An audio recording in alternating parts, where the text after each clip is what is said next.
Puede ponerse en pie, hermano, y buscamos la primera epístola de Juan. Primera de Juan. Como nos comentaba el pastor el martes pasado, se va a estar estudiando lo que es esta bonita epístola. Primera de Juan. Primera de Juan. El martes pasado el pastor Jaime nos hablaba acerca de la introducción de esta carta y nos tocaba algunas generalidades de ella. Por ejemplo, nos decía que el escritor en sí, el escrito en la Biblia no lo menciona y no lo dice, pero por las similitudes con el Evangelio de Juan y por el nombre y por otras muchas razones, se cree que el que escribió esta carta es el apóstol Juan. Y también me acuerdo que el pastor nos enseñaba de que no solamente había hecho este escrito, sino que tenía 4 más.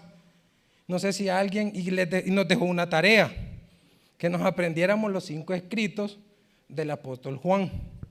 ¿Se acuerdan?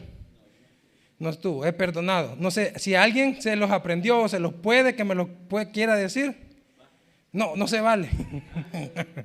No se vale, el pastor. Alguien que levante la mano y me lo diga. ¿Y ahí dónde está? Nadie, dígamelo, hermano. El Evangelio de Juan. Correcto. Y el Apocalipsis, 5. Sí, esos son. Venga, hermano, ya tiene Ignario nuevo. Por pena o por temor, hermano. Estaba fácil. Exactamente. Juan se le atribuyen 5 escritos en la Biblia. Apocalipsis, el Evangelio de Juan, primera, segunda y tercera de Juan. También nos comentaba de que la fecha en la que fue escrito aproximadamente fue entre el año 90 al 89-90 después de Cristo. ¿Por qué aproximada? Porque no hay una fecha exacta en la que se dice que esta carta haya sido escrita. Y también nos mencionaba de 3 filtros. El primero de ellos era la obediencia, el amor y la permanencia. Otra de las generalidades que nos mencionaba eran los destinatarios. Y nos decía de que esta carta es una carta universal. ¿Por qué universal? Porque no hay una iglesia ni una persona en específico en que el escritor dirija la carta, sino que nos decía el pastor que podía ser, primero, a cristianos que ya habían creído en Cristo, a los nuevos cristianos que tenían todavía duda de la salvación y o también a aquellas personas que todavía no eran cristianos. Esas eran algunas de las generalidades. Ahora vamos a comenzar ya a estudiar un poco lo que es el capítulo número 1 y vamos a leer del versículo 1 al versículo 4. Del versículo 1 al versículo 4. Se lee en el nombre del Padre, del Hijo y del Espíritu Santo. Lo que era desde el principio, lo que hemos oído, lo que hemos visto con nuestros ojos, lo que hemos contemplado y palparon nuestras manos tocante al verbo de vida. Porque la vida fue manifestada y la hemos visto, y testificamos y os anunciamos la vida eterna, la cual estaba con el Padre y se nos manifestó. Lo que hemos visto y oído, eso os anunciamos, para que también vosotros tengáis comunión con nosotros. Y nuestra comunión verdaderamente es con el Padre y con su Hijo Jesucristo. Estas cosas os escribimos para que vuestro gozo sea. Padre, te damos gracias por este día, Señor. Gracias porque nos permites poder terminar un martes más, Señor, acá en la casa tuya, adorando, Señor, trayéndote cada una de nuestras peticiones, pero también aprender un poco de la palabra de Dios. Te pedimos, Espíritu Santo, que sea usted quien hable por medio de mi persona, que se quite toda gloria, Señor, porque sabemos que para ti es toda gloria y toda honra, Padre. Abre nuestros corazones para que podamos ser oidores y también, Señor, hacedores de tu palabra. En el nombre de Cristo Jesús, amén y amén. Puede sentarse, hermanos. Este primer capítulo inicia con un pequeño prólogo, con una pequeña introducción, que es muy parecido al Evangelio de Juan. Si usted va y compara los primeros versículos del Evangelio de Juan, se va a dar cuenta que es bastante parecido a cómo Juan comienza lo que es esta epístola. Y también en ellos el escritor explica el propósito principal de la carta. Igual, el pastor Jaime el martes pasado lo mencionaba y nos decía que uno de los propósitos era que tenemos que tener una comunión con Dios. Tenemos que tener una comunión con Dios. Entonces, el tema para hoy, comunión con Dios a través de Jesucristo. Comunión con Dios a través de Jesucristo. ¿Y por qué a través de Jesucristo? Es lo que nos va a explicar Juan en estos primeros 4 versículos que vamos a estudiar. ¿Por qué? Porque usted y yo creemos que Jesucristo es el Hijo de Dios y es Dios. Amén. Y al que no crea eso, me va a preocupar. Y le podemos decir que le es necesario nacer de nuevo. Porque así es, hermanos. Jesús es el Hijo de Dios, es Dios. Y por eso le decía que el inicio tiene bastante semejanza con el Evangelio de Juan. Si leemos el 1:1 de Juan, dice: en el principio era el verbo, y el verbo era con Dios, y el verbo era Dios. Si alguno tenía duda de que Jesús era Dios, si leemos Juan 1:1, ahí nos explica de que Él era Dios. Entonces, y aquí se nos va a presentar un problema, y el problema que se estaba dando en esa época con los cristianos de ese entonces, y que era la deserción. ¿En qué consiste la deserción?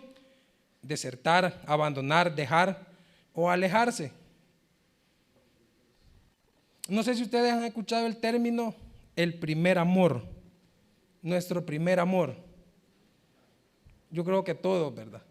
¿En qué consiste nuestro primer amor? Cuando usted y yo recibimos a Cristo por primera vez.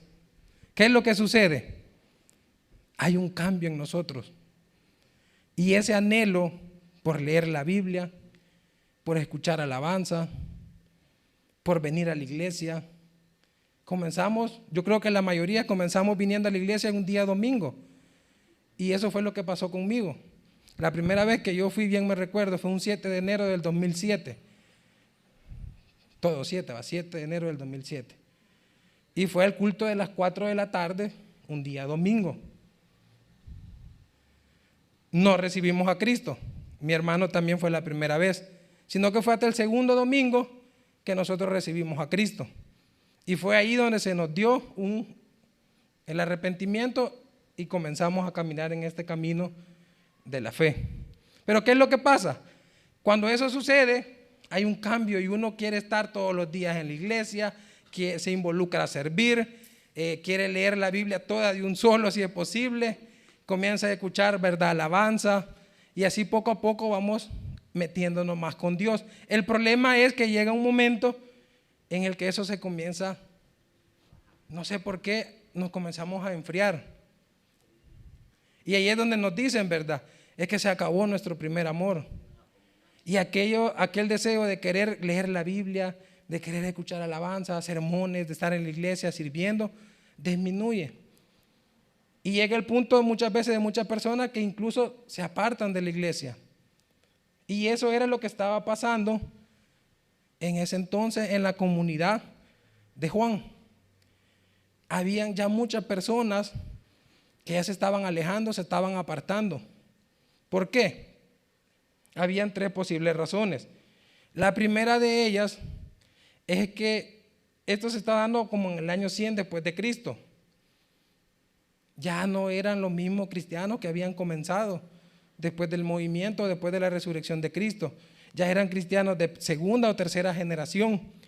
Por eso, la ilusión de los primeros días había pasado. La segunda razón, o otra consecuencia, era porque algunos miembros de la iglesia encontraban que el cristianismo exigía demasiado.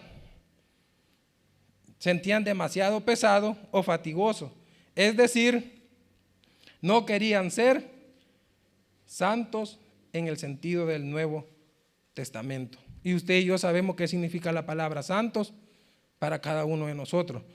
No es de como la iglesia tradicional lo enseña, ¿verdad? Que son aquellos que nos hacen los milagros. No. Usted y yo somos llamados a ser santos. Eso significa que usted y yo estamos llamados a estar apartados para Dios. En pocas palabras, usted y yo tenemos que ser diferentes a las personas que no conocen de Dios todavía. Usted y yo estamos llamados a marcar la diferencia. Usted y yo estamos llamados a comportarnos como verdaderamente hijos.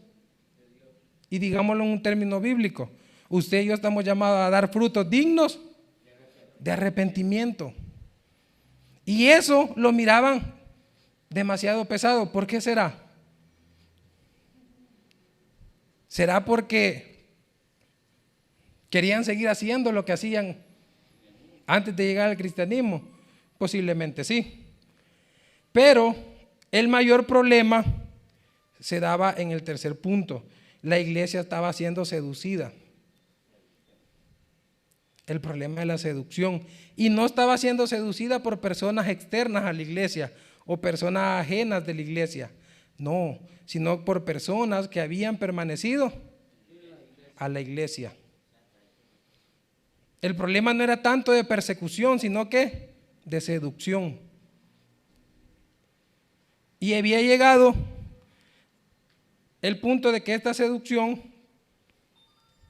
estos hombres lo que querían era que el cristianismo llegara a un acuerdo con la filosofía secular y con el pensamiento contemporáneo. En pocas palabras, querían mezclar las cosas de Dios con las cosas del mundo, con las cosas paganas. Muchas veces eso sucede en nuestra vida. Queremos traer las mañas del mundo a nuestra nueva vida del cristianismo y la queremos implementar acá en la iglesia y no se puede, hermano. Más adelante la carta nos va a enseñar más a claridad eso también. No se puede. Tenemos que hacer al contrario. Usted tiene que contagiar a las personas de allá afuera con el evangelio de Dios. Y perdón por la palabra, porque contagiar se oye mal. Usted tiene que impactar la vida de las personas allá afuera, siendo diferentes a ellas, demostrando que es un verdadero hijo de Dios. Pero ¿cuáles eran las filosofías o el pensamiento contemporáneo con lo que los querían seducir? Sabemos de que en aquel entonces por todo el mundo griego había una tendencia de pensamiento a la cual se le había dado el nombre general de el gnosticismo. Gnosticismo. Los gnósticos. ¿Y qué trataba este pensamiento? Mire, hermano, fácil, no se lo vamos a hacer así tan largo. Las corrientes gnósticas estaban propagando la herejía de que Jesús no era verdaderamente humano, entonces no era verdaderamente Dios. Estaba grave la situación, ¿verdad? Estaban diciendo de que Jesús no era Dios. Y el problema es que eso ya lo comenzaban a enseñar dentro de las iglesias. Habían dos corrientes dentro del gnosticismo que negaban la genuina encarnación de Cristo. El primero de ellos se llamaba el docetismo,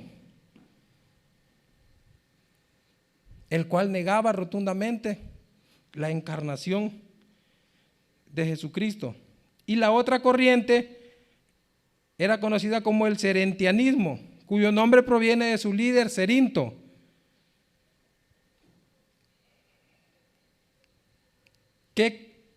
¿Qué pretendía Cerinto? Enseñar que el Cristo divino se había unido al hombre, a Jesús, en el momento de su bautismo, pero que luego lo había abandonado antes de que Jesús sufriera el martirio en la cruz. Imagínense todas las enseñanzas que se les estaban dando. Todo lo contrario a lo que nos enseña la Biblia. ¿Y sabe cuál es el problema? Que el enemigo siempre va a querer desvirtuar la palabra de Dios. Siempre va a querer ir en contra, siempre nos va a querer engañar con falsas enseñanzas. Y es por eso que Juan desmiente toda esa herejía y enseña enfáticamente que Jesús es completamente Dios y completamente hombre. Juan insiste que Jesús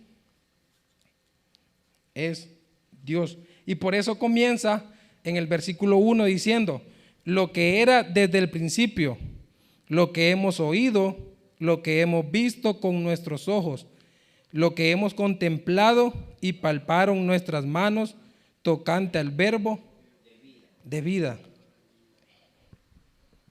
Lo que era desde él, eterno. Usted y yo sabemos que tenemos a un Dios eterno.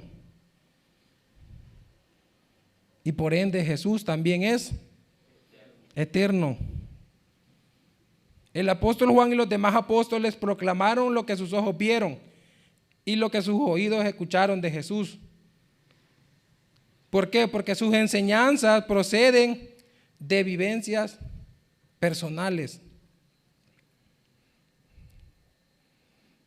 El apóstol Juan tenía la autoridad de estar escribiendo esto porque él había experimentado las obras que Jesucristo hizo acá en la tierra.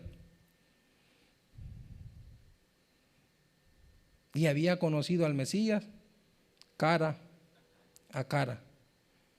Y eso es lo que marca la diferencia en un cristiano. Y por eso la pregunta: ¿ya tuvimos un encuentro personal con Jesucristo? Porque no es lo mismo decir me dijeron. No es lo mismo escuchar. ¿Qué dijo Job? De oídos te había oído, mas ahora te conoce. ¿Cuántos conocemos verdaderamente a Cristo? ¿Cuántos hemos tenido ese encuentro personal con Él? Y usted me podrá decir: mire, pero es que yo vengo de una familia cristiana, sí, pero déjeme decirle que eso es personal. Y ese arrepentimiento debe de nacer de parte de usted. Si su papá es cristiano, gloria a Dios. Si su mamá es cristiana, también. Pero la relación con Dios es personal. Y eso es lo que hemos oído, lo que hemos visto.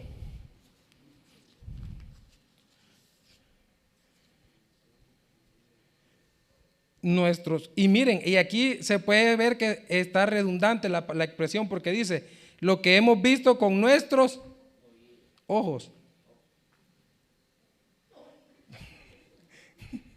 Pero ¿qué es lo que pasa? El escritor le quiere dar énfasis de que ellos estuvieron presentes en cada uno de los hechos que Jesús hizo. Tuvieron el privilegio de oír las enseñanzas de Jesús.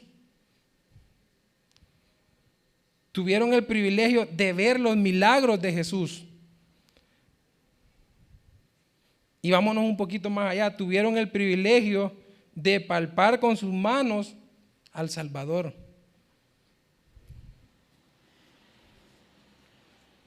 ¿Y saben por qué el apóstol Juan está escribiendo eso? Y hace énfasis en eso de que lo tocaron. ¿Se acuerdan que les dije que una de las corrientes del gnosticismo era el docetismo? Porque ellos creían de que el cuerpo de Cristo solo era aparentemente. Creían que era como un tipo fantasma.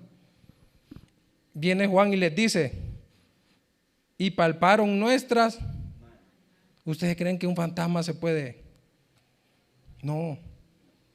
El que había venido era el Hijo de Dios. Se había hecho hombre por amor a usted y por amor a mí.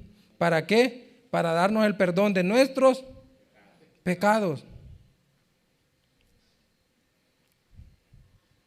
Jesús ya hizo su trabajo. Él ya cumplió su misión. Ahora nos toca a cada uno de nosotros recibirle y arrepentirnos de nuestro pecado para hacer válido el sacrificio de Cristo en la cruz del Calvario y recibir nuestra salvación. Versículo 2, porque la vida fue manifestada y la hemos visto, y testificamos y anunciamos la vida eterna, la cual estaba con el Padre y se nos manifestó. Al final del versículo 1 podemos ver que dice, y palparon nuestras manos tocante al verbo de vida. ¿Quién dijimos que era el verbo? La palabra, nuestro Señor. En el versículo 2 es como una explicación y dice, porque la vida fue manifestada y la hemos visto y testificamos y anunciamos la vida eterna. Vuelve a hacer énfasis, lo hemos visto y testificamos. ¿Cuántos de los que estamos acá podemos testificar de la maravilla que Dios ha hecho en nuestra vida? Amén. ¿Por qué? Porque nos han contado, no, porque Él se ha manifestado en la vida de nosotros cuando nosotros le recibimos y lo hacemos Señor y Salvador de nuestras vidas.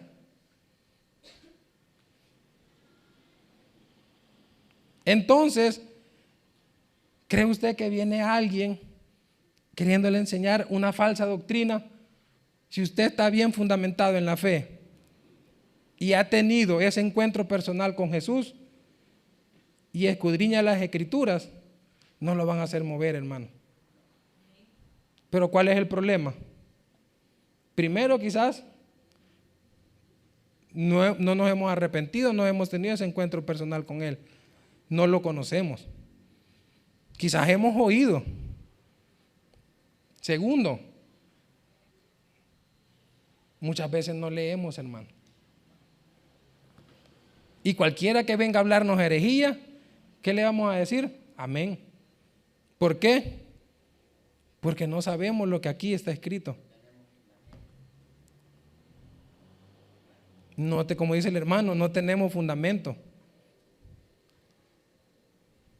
Y es por eso que todos los días de nuestra vida tenemos que tener siempre una lectura bíblica, un estudio bíblico, para que las corrientes de allá afuera, cuando lleguen, no nos vayan a mover, no nos vayan a hacer tambalear, como decimos en el buen salvadoreño, de nuestra fe, sino que nos halle firmes.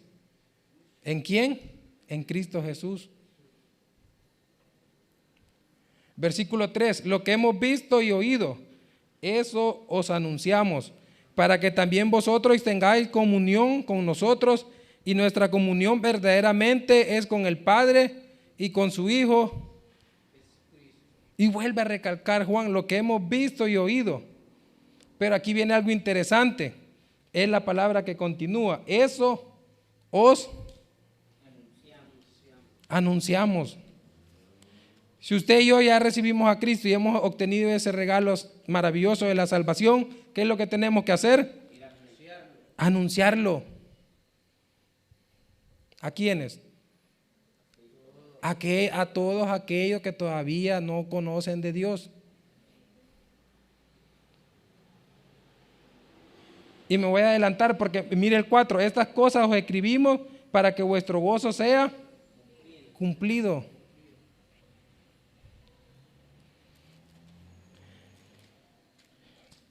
Para que nuestro gozo sea cumplido.